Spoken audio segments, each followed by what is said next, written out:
semaine de relâche est commencée pour plusieurs. Il y a des activités qui sont proposées à Montréal.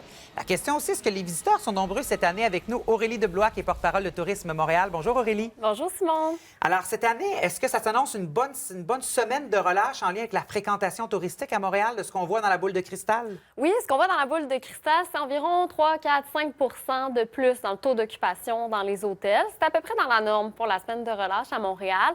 Mais pour ce qui est de l'hiver, au niveau touristique, ça, on est très content. Ça fait 3-4 ans qu'on a maximisé nos efforts au niveau marketing pour promouvoir l'hiver montréalais à l'international.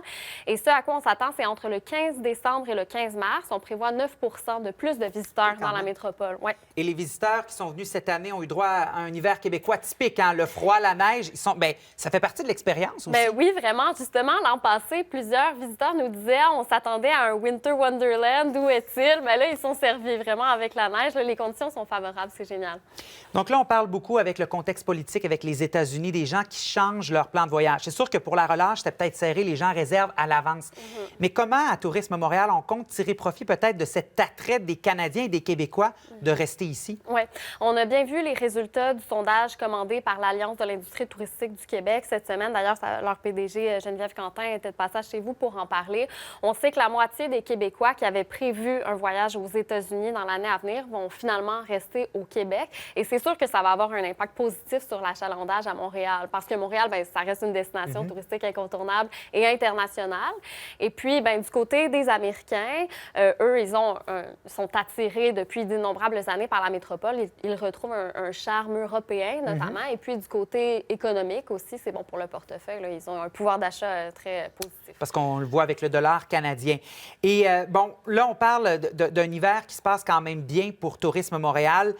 Est-ce qu'on aimerait poursuivre sur cette lancée également pour cet été? Parce que là, on parlait de ses intentions de vacances. Parfois, il y a une intention, mais on veut que ça se matérialise, là. Bien oui, c'est sûr. Mais on sait que Montréal est hyper bien positionné, là. Par année, on accueille environ 11 millions de visiteurs. Puis l'année passée, on avait à peu près 4 de plus. Okay. Puis on sait que ça va continuer cette année comme ça.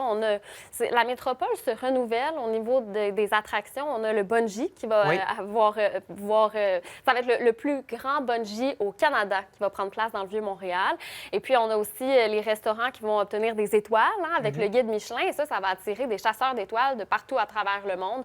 Donc, on sait qu'on va avoir une bonne année touristique encore cette année-là. Et là, c'est la semaine de relâche. Ça prend des suggestions d'activités, évidemment, pour toute la famille. Parce que même si on parle de tourisme, qu'on veut attirer des gens, c'est important aussi que les Montréalais profitent des attraits. Mais oui, c'est intéressant ce que vous dites parce qu'on ne parle jamais de produits touristiques, on parle d'un produit montréalais qui rayonne. Donc, les produits, les attractions à Montréal, ils sont d'abord faits pour les Montréalais. Et pour la relâche, bien, je vais vous parler aujourd'hui de Montréal en lumière qui a commencé hier et ce soir, c'est la Nuit blanche. Bon, une activité qui est très attendue à chaque année. Montréal en lumière a 26 ans maintenant quand même, là. Et puis, pour la Nuit blanche, c'est une centaine d'activités qui se déploient à travers l'île. Le métro est ouvert toute la nuit. Et puis, l'organisme vous propose cette année 6 parcours thématiques. Donc, il y a le parcours raconté, donc pour les amateurs de littérature, de poésie. Il y a le parcours exposé, donc des expositions. Je pense notamment au Musée McCord, Musée des Beaux-Arts, qui prolongent leurs heures d'ouverture. Donc, je vous conseille d'aller sur le site web de Montréal en lumière pour choisir votre parcours si vous avez envie de vous coucher tard ce soir. Mais sinon, Montréal en lumière se déroule jusqu'au 9 mars. Et puis, simplement déambuler au quartier des spectacles cette semaine, ça va être une activité en soi. Il y a de l'animation, des spectacles. Et pour les plus jeunes, vous pouvez aller à l'intérieur de la Place des Arts. Il y a des ateliers de bricolage, de cirque, de cuisine. Donc, vraiment, Montréal en lumière, c'est vraiment la destination, le quartier des spectacles pour la semaine de relâche. On a quand même de belles conditions hivernales qui sont prévues. Il y a peut-être un petit redout aussi. Les activités intérieures, les musées, c'est tout ouvert, hein? Puis c'est une occasion de les redécouvrir parfois à la relâche. Exactement. Et puis, plusieurs musées ouvrent leurs portes gratuitement dans le cadre de la semaine de relâche.